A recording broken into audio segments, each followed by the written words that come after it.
calm down before you stress up the groove. The energy a little different when the blessings accrue. Hey, who you talking to? Just know I ain't no regular fool. Could be anything in the world, but I can never be you because I stand tall like I'm on my tiptoes, baby. You think a little too small. I got big goals, baby. Hey, where the money at? Look, I just need the info. Pronto, I go and get it and split it with my kinfolk daily, and I'm the type of that might change my number on you. Yeah, that's how you react when people took a slumber on you. Pretty brown skin, baby, I can see the summer on you. You see all the bread, and I know it make you wonder, don't you, don't you, don't you? Ooh, I ain't surprised at all. Seen them rise and fall. Went up the mountain, it wasn't hard to climb at all. At the top, I found some relief. I finally got some peace. Carry on, but please don't mess up the mood.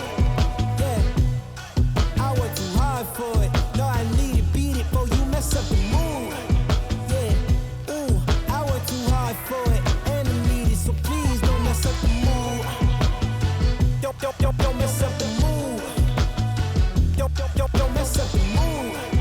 Yeah, I worked too hard for it. Yeah, don't mess up the mood. Oh, it's so crucial, I gotta keep it. It's in the air, it's everywhere. No, it's not a secret, and I bet they didn't think that I'd ever get it. Everything you've done, I get it. The life you're dreaming, I live it, and I'm coming in high. You better get out the kitchen. Yeah, I could make a hit on whatever you pitching. Baby, let me fill up whatever you missing. Or you like it up at the top, it's a better view, isn't it? I'm not surprised at all, no it. Hey, what you need? Come on, just pay the fee. I supply it all. Went up the mountain and it wasn't hard to climb at all. At the top, I found some relief, you see. So please don't mess up the mood. Yeah, I worked too hard for it. No, I need it, beat it, before you mess up the mood. Alright, ooh, I worked too hard for it, and I need it. So please don't mess up the mood. Don't mess up the mood. Don't mess up the mood. Yeah, oh come on, I worked too hard for it. Yeah, don't mess up the mood. She's affectionately known. She's a 1956 Volkswagen Beetle, German production built. She's still running a 1200cc 36 horsepower engine, but just for a little bit more oomph, she's got a vintage Speedo Crasser kit fitted to her. Followed this build the whole way through. My good friend Miles Arbour actually built this car. One of the things I said to him, if you ever sell it, I want to be the next custodian, because Miles has done a fantastic job with the build for Gracie. So yeah, to actually get to drive her and enjoy her, it's wonderful. All right.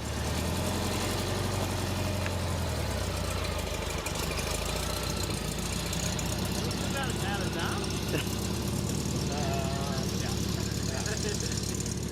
Maybe another day. Because you go to change lanes and it detects. All right, I'm standing here with Ree. Now, Ree is currently travelling around Australia, but we're lucky enough to have her here at the Vallis Volkswagen Spectacular. Ree, why don't you tell us a little bit about your Beetle? Yeah, so his name is Moby. He's a 64 bug. I've had him for 10 years next year. And yeah, we started out, he's all original. He was the slammed, really shiny mags. He had his show spec, and then I've raced him down the drag, gone through 3 engines, and now we've raised him up and he's travelling Australia with us. So yeah, he's gone through it all. Yeah, so you're travelling with your partner. You've got like an old bus, I see, that travels with you. That's your home on wheels. And this was your first car, and to have the ability to travel and take your pride and joy with you, it's a really special thing. Yeah, it really is. We were on the hunt for a bus. We were going to do it in the Combi. Figured it was too small for the 2 big dogs and 2 humans. So then we weighed up, let's get a bus, found one, Gumtree find, and now I can actually bring my first car with me. It has been like a dream come true. I really didn't want to leave him at home, but now he's our runaround car, which is super convenient. But yeah, now he's hitting mud puddles and doing rock climbing and stuff now. So he does all the fun stuff. Yeah, there's a couple of river crossings I see here that you've got in this. But your dad was just telling me that you're going to raise it up even more and head out on some more adventures. Where are you off to next? Have no idea. No destination in mind. it's pretty much, I think we're just going to pick somewhere, go there, find some work. Usually we try to find jobs, but I think we're going to pick our own destination this time and then find work when we're there. But yeah, raising him up. We're going back home to home base in Brisbane, raising him up some more, I think, bigger tyres, and we're actually swapping out the 1200 original for a 1776cc now. So he's getting the works done. All right, well, thanks, Ree, for chatting with us. And if you see Ree and a partner on travelling around Australia, be sure to give us a wave or shout them a beer at the next pub. Thanks, Ree. Yeah, that one sounds good. Thanks very much.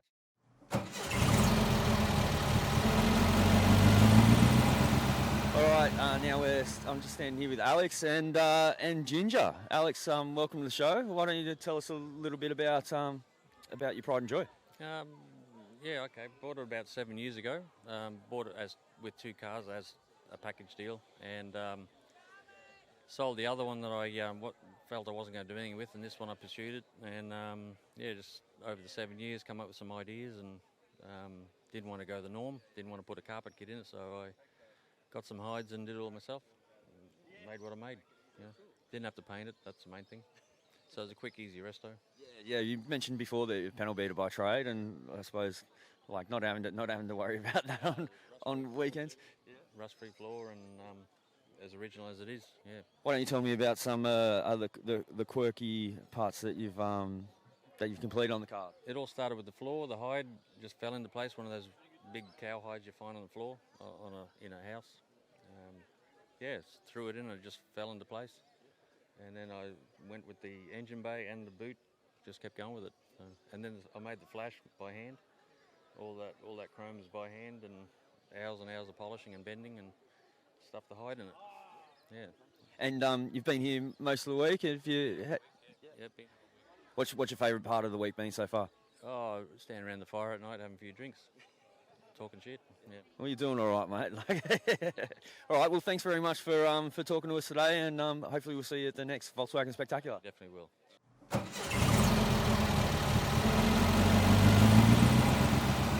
I'm standing with James with his Volkswagen converted bus into this thing right here, but I'll let James tell you all about it. Well, actually started off its life as a 73 Highlight bus. Got cut down, so now it's a tubbed ute with an extra cab, and happens to be a V8 sitting in the middle of it. So, I have noticed it's got a 1UZ out of a Toyota Soarer in the back. What specifically did you have to do to make that all work? A lot. There's a lot of engineering going in to make it fit. I mean, the engine goes into an Audi A10 transaxle, and then goes into still a VW 3-speed auto built by Aaron Roberts on the Gold Coast. And that gearbox is doing all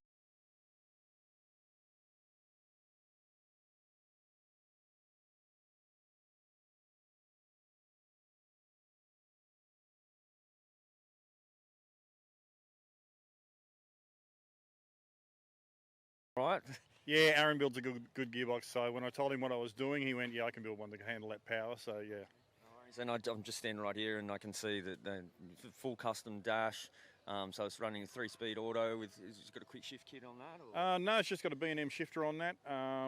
So being an auto, you just put in D for drag and away you go. But yeah, the inside is fully customs, all the gauges. It's got air conditioning, all the things you want in a car. But yeah, cruises really nice down the highway. Oh, well, thank you very much for bringing your car to the event this year. Also, have you been out on any of the cruises so far? I haven't. When I went out to the races, I've been basically cruising around the streets. But next year, or next time, I should say, I'm hoping to get out in a few more of the cruises. This is my first time here, so I've never been to a Velo before. So I went to the dinner last night and had a good time. And but yeah, it's been a great event. So to see so many V-dubs here together, I know there's people out here that have been here for as long as it's been going. But for a first timer, this is pretty impressive. I'm sure Donna and Luke would love to have you back, and we'll see you in a couple of years, hopefully. You'll see me back. Cheers. It's Matt here again from Outer Media, just here with Dan and his very cool bus. So do you want to tell us a bit about your bus, Dan? Yeah, it's a 1959 Type 2, German built, sent to America. It's a left-hand drive, panel van. It's imported to Australia about 6 years ago, and it was set up as a coffee wagon. I bought it 4.5 years ago, and it's now set up for camping and enjoyment. So any personal touches have you done to your panel van over the last few years? Yeah, I've put a new engine in her. She's a 2180, scat rockers and hydraulic lifters, new bumpers, and all the interior I've done myself as well, because there's just a blank panel van inside with nothing in it. Cyclops light I got from America, which they're off a Chevy pickup. It's about a 1950s headlight off of a Chevy pickup. Yeah, I've seen a few of them around on a few of the vehicles. It seems to be like a popular edition. Yeah, the earlier ones are really hard to find, the 1940s. The 1941 sits a bit lower, nearer to the rain gutter, but that's like 1950s, so they just sit a bit higher. But the profile on them is exactly the same as the front of a Splitty. I think the ambulances had them on as well, and fireys used to have them on. And you've been here for pretty much all week. What's been your favourite part of the event so far? Just everything, cruising with everyone. It's amazing how they all come out the woodwork. You don't see as many. I drive this virtually every day, or when I can, do my shopping and everything else. But yeah, it's just the atmosphere and doing the cruises and camping and mingling with other VW lovers, and yeah, it's been absolutely brilliant week. Thanks, Dan. Thanks for having a chat today, and we'll hopefully see you at the next one. Yeah. Cheers, Matty. Thank you.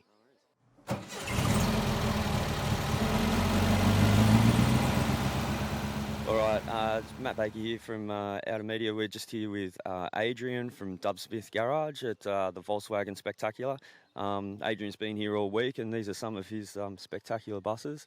And I'll just, if you just want to explain what you're all about. Yep. No, we're a restoration workshop doing full restorations from shiny paint to ratty stuff, but full build, preservation, shiny, rust repairs, all that sort of stuff, but full-blown processes from start to finish, turnkey restos as such. And if I was a potential customer and wanted to have one of my buses modified, what's the process involved in from like sort of start to finish? Sandblasting, deleting all the crap off it to begin with, and then assessing, and then from there it sort of metal works 6 to 8 weeks. Paint works, again, 6 to 8 weeks, and then the mechanical fit out based on what that person wants in terms of the motor size and transmission and all those sort of fancy bits of gear. So the process all up is around 12 to 18 months, realistically, for a finished process build. I was talking to one of your customers earlier yesterday at the day in Nambucca, and one of the things that he commented on was just like your professionalism and your ability to work in with him. This was the guy with the blue bay that's over there, and like one thing he did mention is that he was able to leave it with you, and then with some personal touches that he wanted to add himself, it kind of worked out for him. Yeah, no, definitely. He's I know you're talking about him, and he's literally 3 minutes from the workshop, and it was just a job that was perfect. You've got that connection with the owner straight away, and then putting in the personal touches and all those kind of things. Yeah, it's cool. You can do those wicked things that you don't normally get to do with people, and go, oh yeah, I want this, and they can drop in and sort of do a lot of their personal touches. Like this guy here is from Mornington Peninsula. I've never met him. The panel van owner, he's from down. Well, original guy was from Adelaide. I'd never met them. So you're dealing with personal touches through sort of messages and things like that, but having an owner that's 3 minutes from the workshop just allowed the job to happen so easily and freely that they can just call in, oh, I think I want to do this, or what do you reckon about this? And it was a great relationship, that one. Yeah, that's good. Yeah, being based in Newcastle, how have you found coming up this week? You've enjoyed the week at Valor? Awesome, man, awesome. Volkswagen Spectacular is just it's the diehards heaven show sort of thing, and it's a big campaign. It's a big week, and we've been here for the week, and it's a big one, but it's a thing that you set your brain and your mind to, and you say, we're here for the whole time. We're going to make the most of it, do the runs and all those sort of things, and just do everything you possibly can. And the big finale on the Sunday, and then turn the head off tonight and pack up and go home Monday. Yeah, back to work on Monday. Adrian, thanks very much for having a chat with us today. And yeah, cheers. Legend.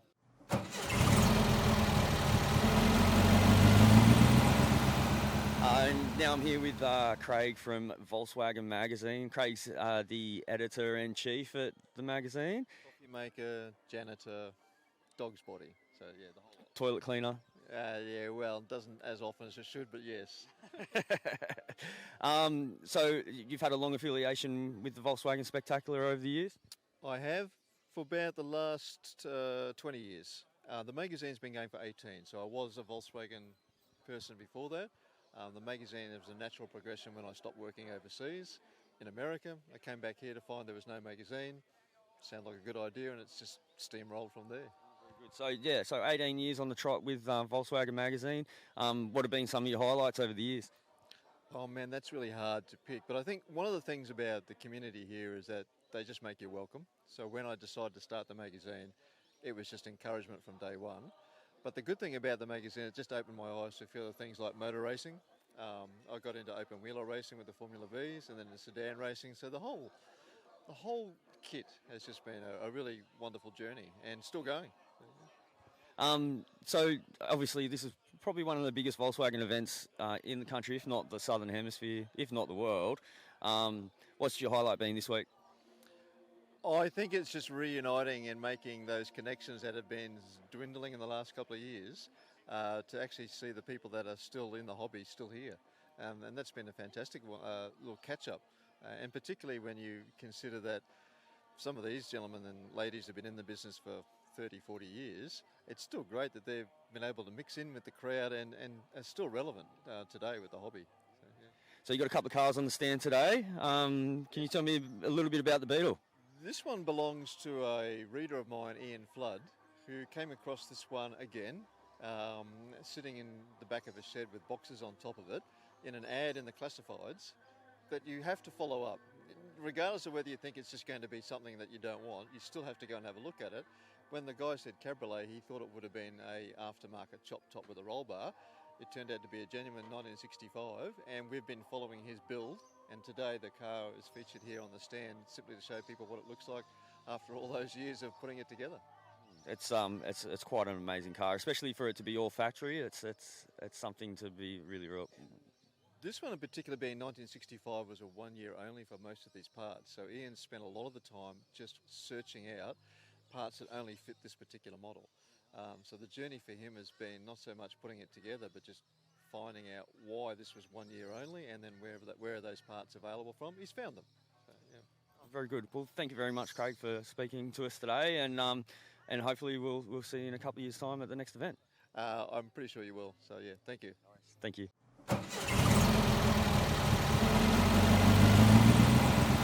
Okay, we're here with Gerald from Just Campers Australia. Gerald is Just Campers is the major sponsor for the event for 2022. Yeah, it's been awesome, and couldn't wait for this show to happen. It's been 4 years, I think, 3 years. So yeah, it's been on a lot of people's to-do list, and finally it's made it here. So we're really happy to be a part of it and get out and be part of the community again. So just if you could explain to us tell us about Just Campers. What do you do? Just Campers, we sell all the parts and accessories for Volkswagens from 1950 to right up until the T5s and T6s of today. So we do mostly sort of rust repairs and mechanical parts, but also just general merchandise as well, and full van fit outs and everything. So yeah. Cool. And just to double check, is this the first year you've been major sponsor, or have you been major sponsor a few years before? First year for major sponsor. Yep. But we've always sponsored. To some degree. Yep. So yeah, we started in 2011 here in Australia. Obviously, there's a UK mother company, I guess you could call it, which was started back in the 1975, I think it was. So long time Volkswagen specialists.